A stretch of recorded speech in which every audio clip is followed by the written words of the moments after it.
fatal shooting on a movie set near Santa Fe, New Mexico. That is where a cinematographer was killed and a director wounded after the firing of a prop gun by actor Alec Baldwin. Joining me now is Lucian Charles, a prop master from New York City. Lucian has worked on productions like FBI's Most Wanted, the new Sex and the City season, and Jigsaw. So, Lucian, I'm glad to have you here because prop guns. How familiar are you with them, and where do filmmakers get them? How are they normally handled? How careful do you have to be? Training? I mean, all of that. Talk about it. I'm happy to be here. Glad to talk about it.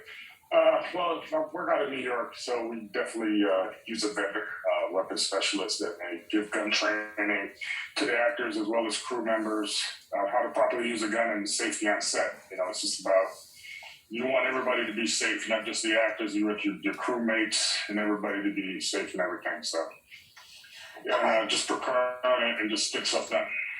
So, Lucian, with regard to guns, I mean, I've heard it said just in the research of the last couple of days in the wake of this accident, you're never supposed to fire a gun directly at an individual. That's safety number one. That's correct. There also has to be, though, a sense of proximity to the gun area, right?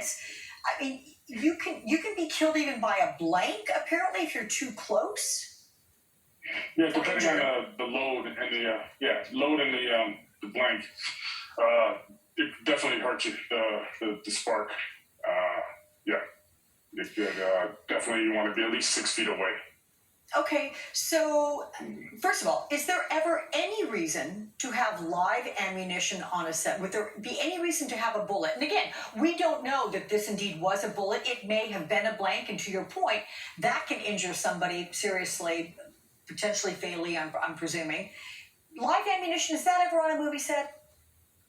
Never should be on a movie set, and as well as a real gun should never be on a movie set. It should be a modified gun that shoots blanks, and also there should be a plug in front of the gun. And if the proper handling, you use your flashlight. You show the actors that you put the flashlight in front of the gun, and there's no light going in, so that means there's no way a projectile come out. So if the actor was properly shown the weapon, then they'll know not to use it or to use it.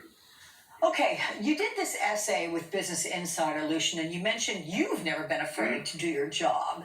So how do you manage guns when you're on the set? How many people have access to the guns when they're on set?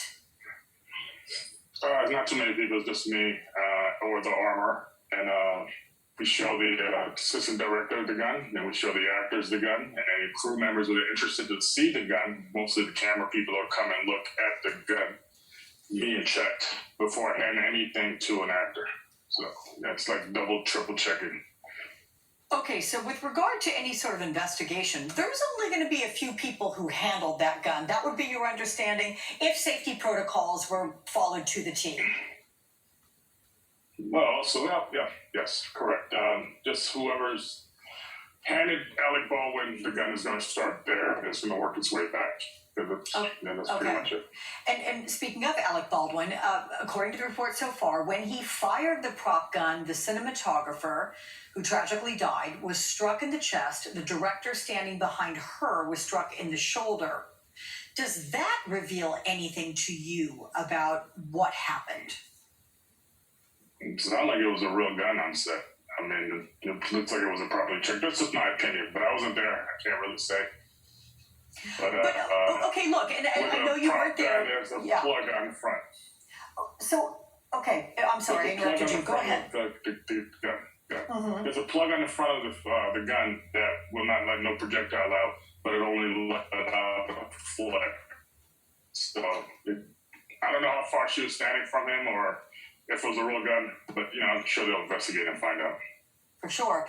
This affidavit for a search warrant, it lists, to your point, the prop gun, the shell casings, even the costume worn by Alec Baldwin at the time, also potentially recordings. I mean, this is a film shoot, right?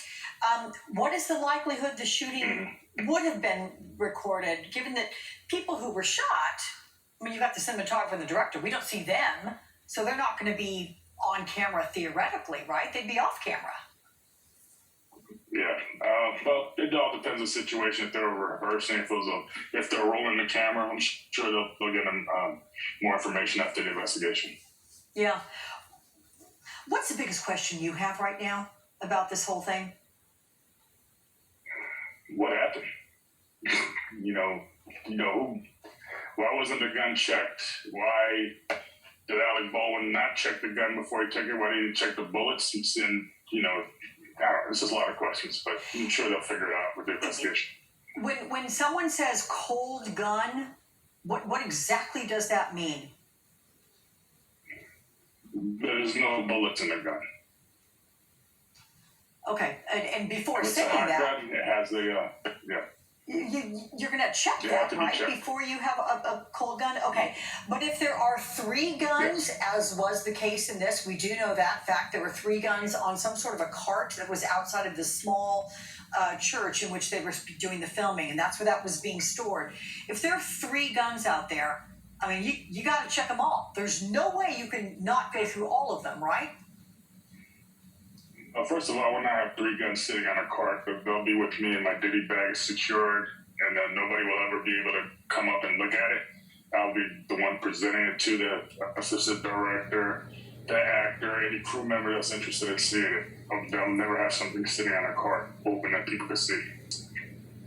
Okay. Point well taken on that one, Lucian Charles. Again, prop master from New York City. Thanks for going through all this as we try to figure out and piece together what in the world happened in this tragic case. Thank you so much. So everyone, we're waiting for former President Barack Obama to speak. Once he starts speaking, we're going to bring that to you live. But that is the candidate for whom he was speaking. That is Terry McAuliffe, of course, running for governor in a very, very tight race in Virginia. We'll take a short break. We'll be right back.